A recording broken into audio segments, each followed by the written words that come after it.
Night was calm, the streets were silent, and the city's heartbeat had slowed into an eerie rhythm only the sleepless could hear. But for Lee Jun-ho, sleep had become a foreign language. Every time he closed his eyes, his phone rang. Midnight. Sharp. The same time every night. At first, he thought it was a prank. Some persistent fan testing boundaries, someone who wanted attention. But when he picked up, no words were spoken. Only breathing. Heavy. Cold. Disturbing. He could almost feel the air shifting on the other side of the line, as if whoever was calling was miles away, but standing right next to him. The first night, he brushed it off. The second night, he grew annoyed. But by the third night, his heart pounded with a fear he could not explain. Because this time, when the line crackled, he heard a voice whisper his name. And the voice sounded like Im Yoon-ah. Jun-ho froze. His hands shook so violently that the phone almost slipped from his grasp. It wasn't possible. Yoon-ah was asleep in the other room. She had left him a sweet message before bed, wishing him good night. Yet here she was, or something that sounded exactly like her, whispering from the other side of the midnight call. Jun-ho. The voice drawled, soft yet chilling, a distorted echo of the woman he loved. Don't answer. The line went dead. Jun-ho's breaths came out sharp and ragged. He rushed to the bedroom where Yoon-ah lay sleeping, her face peaceful, untouched by the horrors of his imagination. He wanted to wake her, but something stopped him. What if it wasn't safe to let her know? What if whatever was happening was reaching for her too? The following day, Yoon-ah noticed the change in him. His smile was forced, his eyes restless, his shoulders weighed down with an invisible burden. You didn't sleep again, did you? She asked, touching his arm gently. Jun-ho wanted to tell her everything, but he bit back the truth. Just tired from work, he lied. But his voice cracked. That night, the call came again. Midnight, sharp. This time, Jun-ho recorded it. The same distorted breathing, the same static, and then, once more, that chilling whisper, Yoon-ah's voice. Only this time it said something new. They're coming. Jun-ho could not keep it to himself any longer. He showed Yoon-ah the recording. As the voice played, her face drained of color. Her hands trembled as she replayed it, again and again. That's my voice, she whispered. But I never said those words. The room grew colder. The lights flickered. And from that moment, their lives descended into a spiral of fear and paranoia that neither fame nor fortune could shield them from. Days turned into nights filled with dread. They changed hotels, switched off their phones, even traveled in secrecy. But the midnight call followed them, like a shadow that refused to loosen its grip. No matter where they went, no matter how much they tried to escape, at exactly 12 a.m., the phone rang. Always the same voice. Always the same terror. And then, something even more horrifying happened. One night, when the call came, Yoon-ah answered it herself. Her hand shook as she placed the phone to her ear. Silence. Then her own voice whispered, "Look behind you."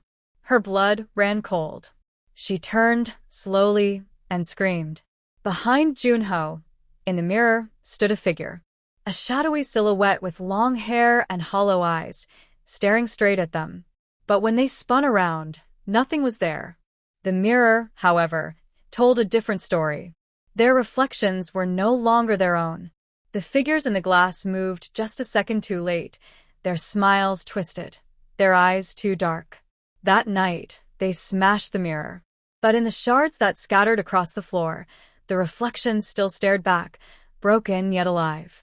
News of their strange encounters began leaking out. Fans noticed their pale faces during interviews, their strained voices, the way they glanced over their shoulders as though haunted by invisible eyes. Rumors spread like wildfire. Are Jun-ho and Yoon-ah cursed? Did they disturb something during filming? Why do they look so different lately? The midnight calls had bled into their public lives. Stage lights felt dimmer, audiences quieter, and every camera flash looked like a warning.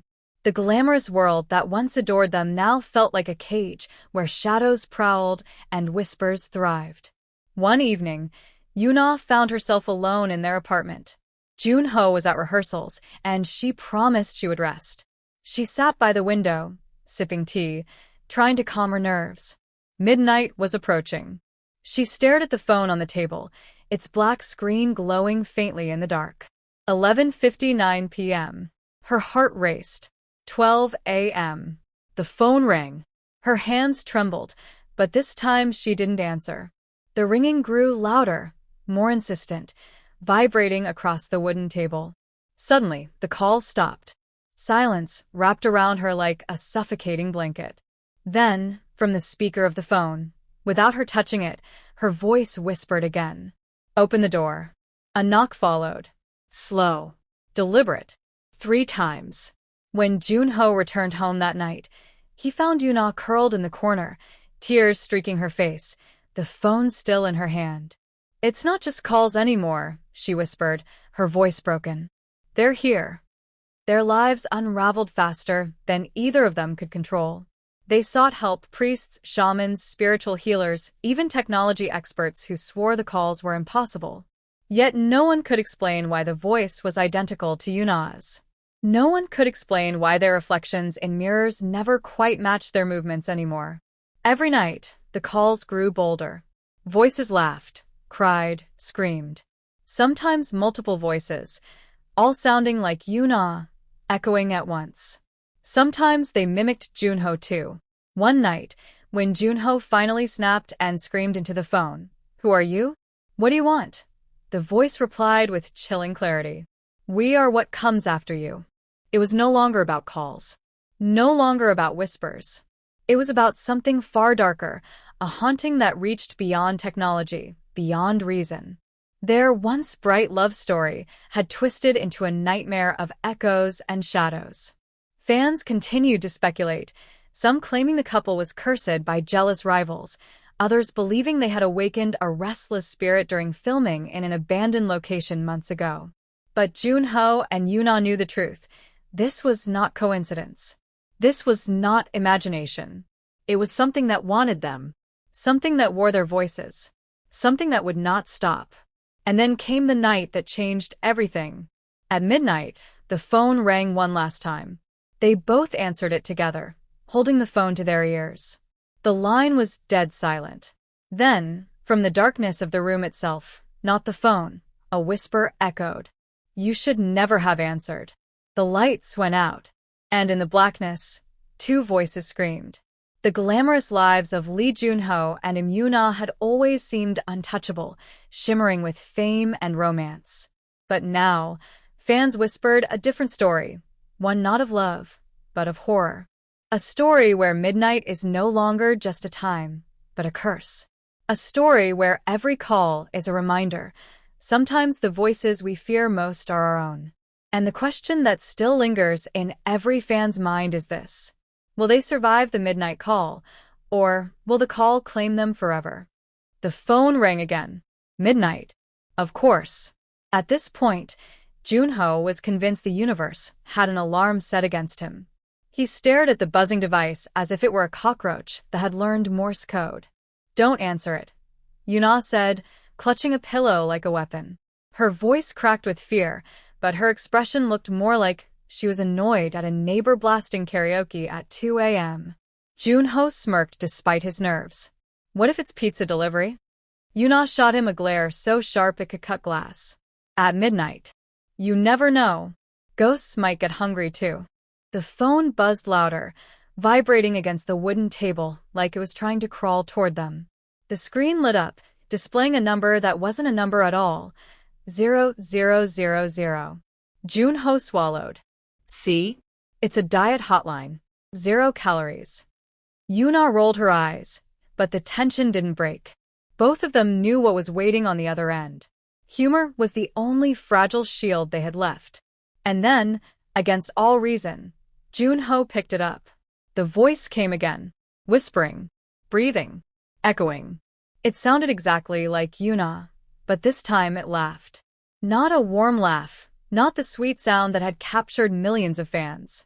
No, this laugh was hollow, like metal grinding against bone. Jun-ho dropped the phone. It hit the floor with a thud, but the voice kept laughing, even though the call had ended. The sound filled the room, bouncing off walls, circling them like an invisible predator. Yoon-ah's face turned pale. "That's not me," she whispered, clutching his arm. "That's not me, Jun-ho." The laugh stopped suddenly. Silence pressed against their eardrums. Then, from the darkest corner of the room, the same voice said, "Look closer." Jun-ho turned his head slowly. The curtains swayed though the windows were closed. The mirror across the room flickered like a television screen losing signal. And for a split second, they saw themselves, not as they were, but twisted. In the reflection, Jun-ho's smile was wider, too wide, like his skin was stretching to contain it. Yoon-ah's eyes were black, endless voids with no light. The figures in the mirror were them, but not them. And then the reflection leaned forward, pressing its face against the glass from the other side. Yoon-ah screamed. Jun-ho grabbed the mirror and shoved it face down on the floor, shattering the glass. But even in the shards, the distorted versions of themselves kept moving. Days blurred into nights, and the calls never stopped. Midnight became their enemy. They tried everything, changing numbers, switching off their phones, even burying one in the garden. But at 12 o'clock sharp, the phone always found them, ringing louder, vibrating harder, as if mocking their attempts to escape. At one point, in desperation, Yoon-ah answered and shouted, "What do you want?" The voice replied, perfectly calm, "We already have it." Her heart sank. "What do you mean?" The line crackled, then both their voices echoed back, overlapping in a grotesque harmony. "We are you." They stopped sleeping. They stopped eating. Fans noticed their weight loss, their shaking hands during live events, their sudden disappearances from rehearsals. Online forums buzzed with conspiracy theories. Are they possessed? Is it a marketing stunt for a new drama? Why does Jun-ho look like he hasn't blinked in 3 days? But this wasn't fiction. This wasn't for ratings. One evening, as exhaustion weighed down their bodies, Jun-ho suggested something reckless. "What if we answer it together?" Yoon-ah stared at him, as if he'd just asked her to go bungee jumping off the Han River Bridge without a rope. "You want us to be a couple's package deal for ghosts?" He forced a grin. "At least we'd match." Reluctantly, she agreed. Midnight came, and they picked up the phone together. Silence. Then static. Then laughter. This time, it wasn't just Yoon-ah's voice. It was both of theirs, distorted and cruel, laughing together as if mocking their fear. Then the line whispered, "Step outside." They froze. The air grew thick, the temperature dropping so quickly that their breaths became visible clouds. Against every ounce of logic, they opened the door. The hallway was empty. Silent. Too silent. And then at the far end, they saw themselves. 2 figures standing in the dark, side by side, smiling that twisted, unnatural smile. Their doubles raised their hands in perfect unison, waving slowly. Jun-ho's grip tightened on Yoon-ah's hand. "We're not moving," he hissed. But the doubles started walking toward them, step by step, in perfect rhythm. They slammed the door shut. The phone rang again instantly. The screen flashed one word, "Home." "What do we do?" Yoon-ah whispered, tears spilling down her cheeks. Jun-ho stared at the glowing screen. His humor was gone, his face pale, but his voice carried a strange defiance. "We don't answer." The ringing stopped. For the first time in weeks, silence. But just as relief began to settle in, the television flickered on by itself. Static filled the screen, and then their faces appeared, Jun-ho and Yoon-ah, smiling coldly from inside the TV. And in perfect synchronization, their reflections whispered through the speakers. "You've already answered."